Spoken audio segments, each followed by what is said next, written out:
La Finlande se prépare à rejoindre l'organisation du traité de l'Atlantique Nord et c'est un problème pour la Russie. La partie occidentale de la péninsule de Kola est remplie d'armes nucléaires et d'installations militaires.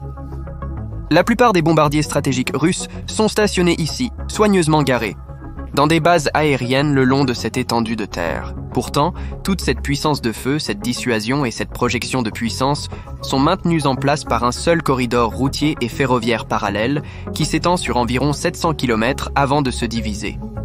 Oui, si la Finlande rejoint l'organisation du traité de l'Atlantique Nord, cela transformerait le climat de sécurité en Europe du Nord et dans la région baltique.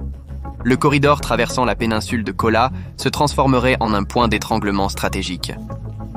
Une attaque surprise soutenue par l'organisation du traité de l'Atlantique Nord sur la Russie pourrait dérailler les chaînes d'approvisionnement entre Moscou et Mourmansk, comme en Ukraine. Une compagnie de spécialistes pourrait saboter l'infrastructure et paralyser les capacités nucléaires de la Russie. Il n'y a aucune défense contre cette vulnérabilité. La géographie ne le permet pas. La péninsule regorge de forêts de pins, le terrain de chasse parfait pour les forces spéciales. Si la Finlande rejoignait l'organisation du traité de l'Atlantique Nord, cela écraserait essentiellement la préparation nucléaire de la Russie, transformerait la mer Baltique en un lac de l'organisation du traité de l'Atlantique Nord et conduirait Moscou à la faillite. L'ironie est qu'avant la guerre, les décideurs politiques appelaient à la finlandisation de l'Ukraine. Maintenant, ils appellent à l'ukrainisation de la Finlande.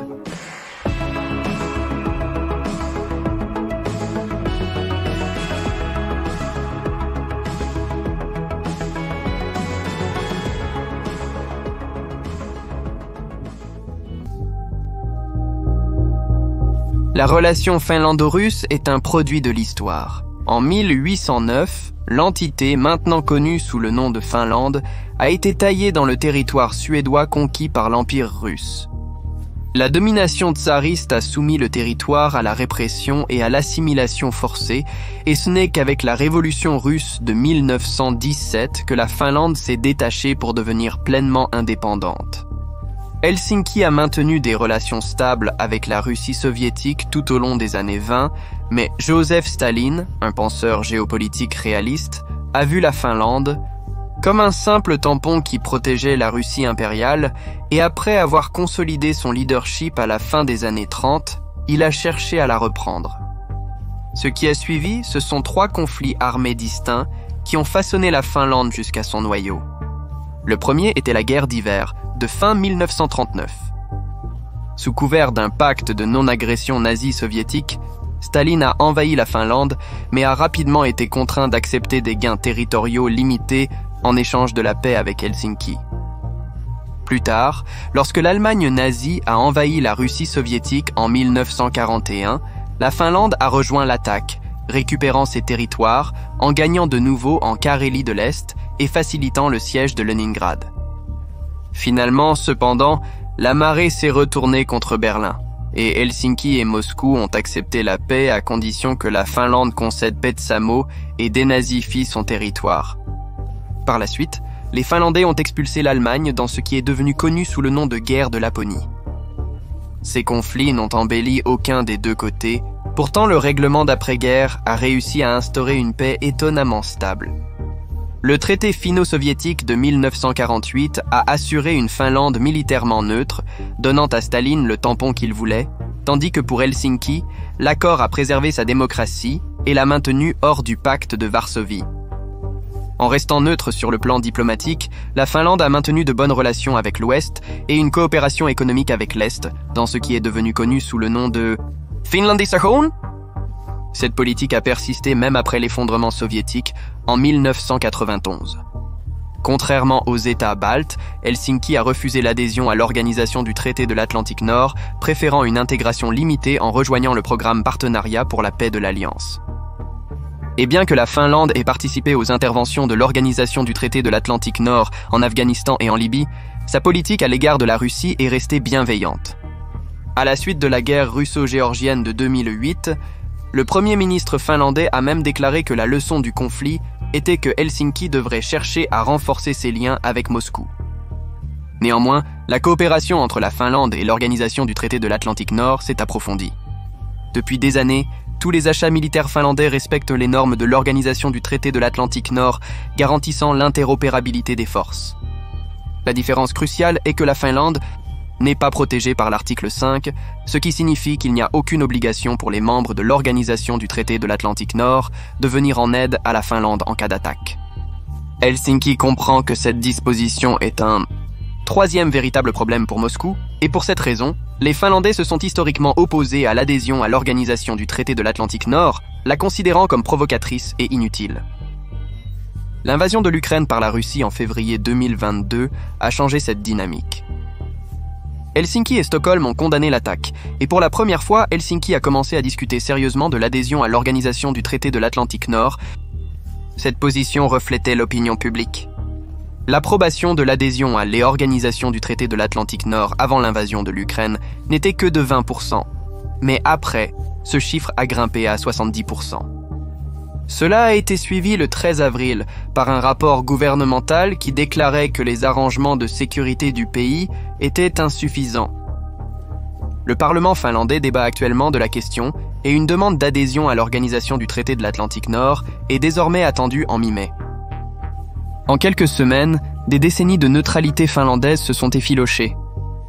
Si Helsinki demande à adhérer à l'Organisation du traité de l'Atlantique Nord, une ascension rapide est probable. La période de ratification serait dangereuse car la Finlande ne serait pas encore sous l'article 5. Washington a donc offert son soutien à Helsinki pendant la période de transition. Le chancelier allemand Olaf Scholz a soutenu le mouvement, tandis que l'ancien secrétaire général de l'Organisation du traité de l'Atlantique Nord a déclaré que l'adhésion de la Finlande pourrait être approuvée du jour au lendemain au siège de l'Alliance. Cela dit, tout le monde n'est pas ravi d'accueillir la Suède et la Finlande au sein de l'Organisation du traité de l'Atlantique Nord. La Croatie, la Hongrie et la Grèce pourraient opposer leur veto à l'expansion de l'Organisation du traité de l'Atlantique Nord. Cependant, le plus grand obstacle vient de la Turquie, membre de l'Organisation du traité de l'Atlantique Nord, Front Sud. La Finlande et la Suède sont les principaux sponsors du Unité de protection du peuple et du Parti de l'Union démocratique dont l'organisation mère est le tristement célèbre Partia Karkeren Kurdistan. Des centaines de millions de dollars d'argent des contribuables finlandais et suédois sont envoyés directement et indirectement à des groupes qui cherchent à nuire à la population de la Turquie. Cette relation autodestructrice est l'œuvre de groupes de lobbying spéciaux au sein de la Finlande et de la Suède, mais elle n'a aucune valeur géopolitique pour Stockholm ou Helsinki.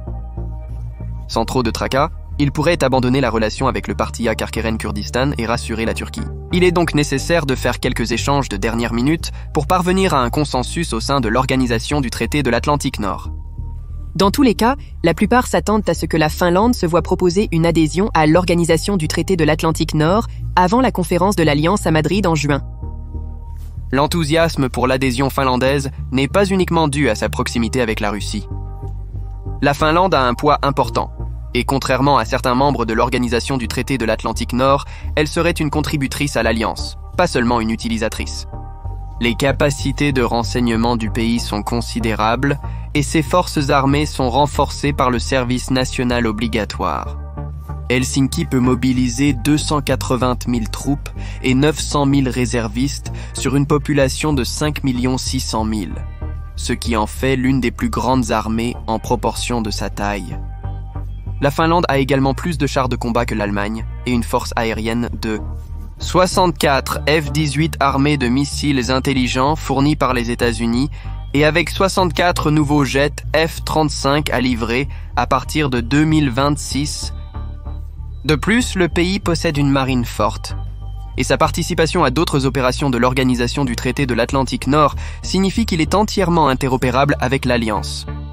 La Finlande est également préparée au niveau civil. Il y a plus de 5000 abris anti-bombes à Helsinki et un vaste système de métro qui contient des commodités et une réserve de nourriture pour 2 semaines. De plus, les entreprises pharmaceutiques sont tenues par la loi d'avoir en stock au moins 3 mois de médicaments sur ordonnance importée, tandis que les stocks stratégiques nationaux disposent de fournitures pour 6 mois, y compris du carburant et des céréales. Helsinki dispose également d'un réseau informel d'institutions politiques, financières et culturelles. Ainsi, tout comme en Israël, la société peut être mise en mode de crise si nécessaire. Banques, médias et industries comme les télécommunications, les fournisseurs de nourriture et les entreprises d'énergie savent quoi faire en temps de crise. Pendant ce temps, un sondage de Gallup International montre que 74% des Finlandais sont prêts à se battre pour leur pays, l'un des chiffres les plus élevés en Europe. Pour les étrangers, ces mesures peuvent sembler excessives, mais pour les Finlandais, transpirer plus en temps de paix signifie saigner moins en temps de guerre. Au niveau régional, l'adhésion de la Finlande à l'Organisation du traité de l'Atlantique Nord modifierait fondamentalement l'architecture de sécurité de l'Europe du Nord, surtout si la Suède suit la Finlande dans l'Alliance. Comme la Finlande, la Suède a été ébranlée par l'invasion de l'Ukraine par la Russie. Selon des sondages récents, une majorité de Suédois soutient l'adhésion à l'Organisation du traité de l'Atlantique Nord, et Stockholm envisage donc également de rejoindre l'Organisation du traité de l'Atlantique Nord. Une telle addition changerait considérablement le paysage stratégique. Lorsque les chasseurs Gripen suédois sont ajoutés aux F-35 norvégiens, danois et finlandais, cela le ferait représenter une force totalisant plus de 250 avions de chasse avancés, forçant les Russes à ajuster leur posture stratégique et à étirer leur dissuasion militaire de manière mince. De plus, l'espace aérien suédois et la possibilité d'une base militaire sur Gotland auraient d'énormes capacités de projection de puissance. Cela renforcerait l'emprise de l'Organisation du traité de l'Atlantique Nord sur les États baltes.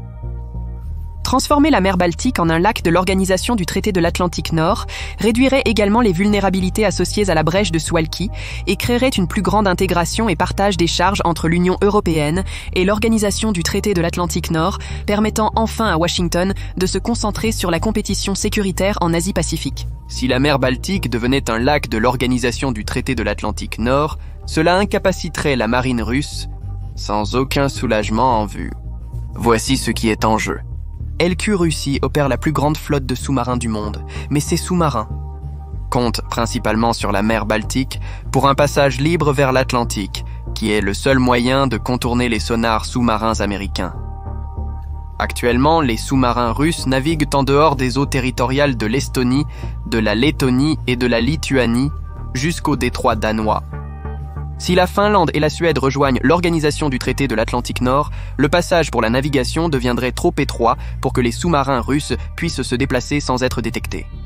En tant que membres de l'Organisation du traité de l'Atlantique Nord, la Finlande et la Suède partageraient tous les renseignements navals avec les autres États membres. L'Organisation du traité de l'Atlantique Nord serait en mesure de suivre le mouvement des sous-marins russes plus de cachette. Et la discrétion est vraiment le but principal de la stratégie sous-marine.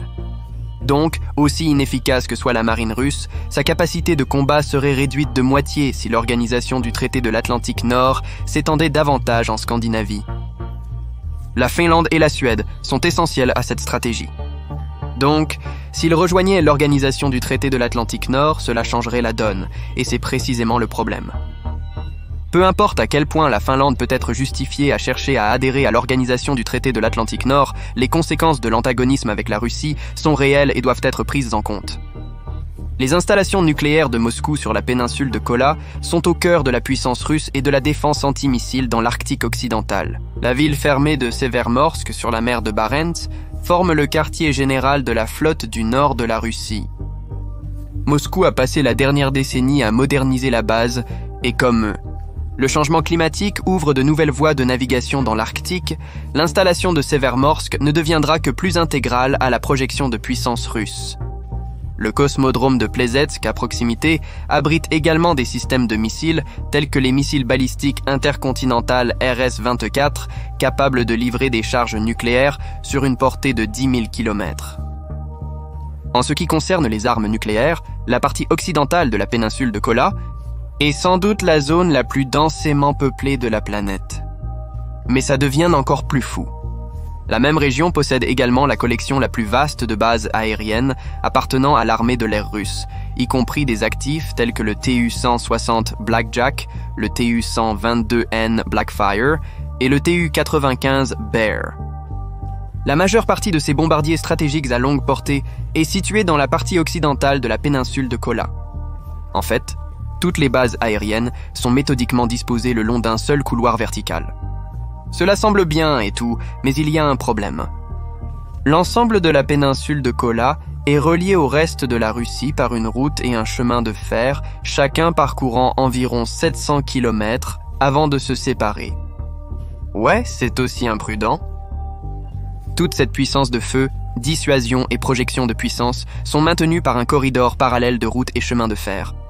Si vous pensiez que la logistique russe était mauvaise en Ukraine, repensez-y. Le corridor menant à la péninsule de Kola est un point d'étranglement stratégique. Si la Finlande rejoint l'organisation du traité de l'Atlantique Nord, le danger peut venir de n'importe où le long de la frontière finlandaise. Le terrain dans la péninsule de Kola est densément peuplé de forêts de pins, un terrain de chasse parfait pour les forces spéciales. Une entreprise d'experts pourrait saboter l'infrastructure routière et ferroviaire traversant la péninsule de Kola, paralysant la capacité nucléaire de la Russie. Comme dans le nord de l'Ukraine, lorsqu'un convoi russe de 65 km a été arrêté net, on n'a pas besoin d'occuper un territoire pour saboter la logistique. Même le stationnement d'1 million de soldats ne ferait pas de différence dans la péninsule de Kola. L'organisation du traité de l'Atlantique Nord pourrait frapper de n'importe où le long de la frontière finlandaise à tout moment. Ce n'est pas un pari que la Russie peut se permettre de perdre. Toute tentative de contester la domination de Moscou dans la région serait interprétée comme un affront direct au pouvoir russe. Tout comme l'expérience de la Norvège, Helsinki n'autorisera probablement pas de base de l'organisation du traité de l'Atlantique Nord permanente ou d'armes nucléaires sur son territoire par peur de provoquer Moscou. Cependant, le simple fait que la Finlande rejoigne l'organisation du traité de l'Atlantique Nord doublerait plus que la frontière de la Russie avec l'Alliance, imposant une lourde charge financière à Moscou, à un moment où son économie souffre sous les sanctions. Le Kremlin pourrait riposter par une guerre hybride et des cyberattaques. Il pourrait également mettre fin au bail de la Finlande sur le canal de Saimaa, qui relie les centres industriels du lac Saimaa aux marchés européens. Cela augmenterait les coûts d'exportation du bois, du papier, des engrais et du fret finlandais.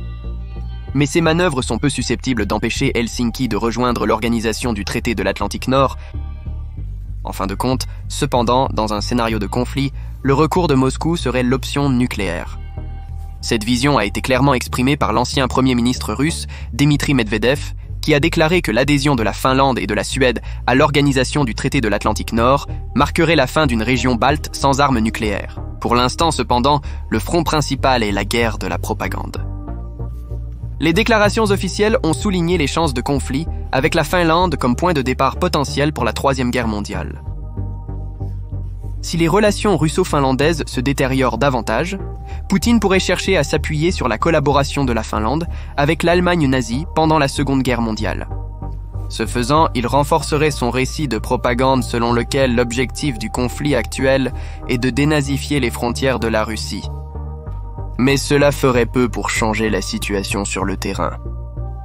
En somme, l'adhésion de la Finlande à l'organisation du traité de l'Atlantique Nord changerait fondamentalement le calcul géopolitique dans les pays baltes. Cela ouvrirait un nouveau front dans le conflit en cours entre la Russie et l'Occident. Un conflit qui s'intensifierait si la Suède suivait la Finlande dans l'organisation du traité de l'Atlantique Nord.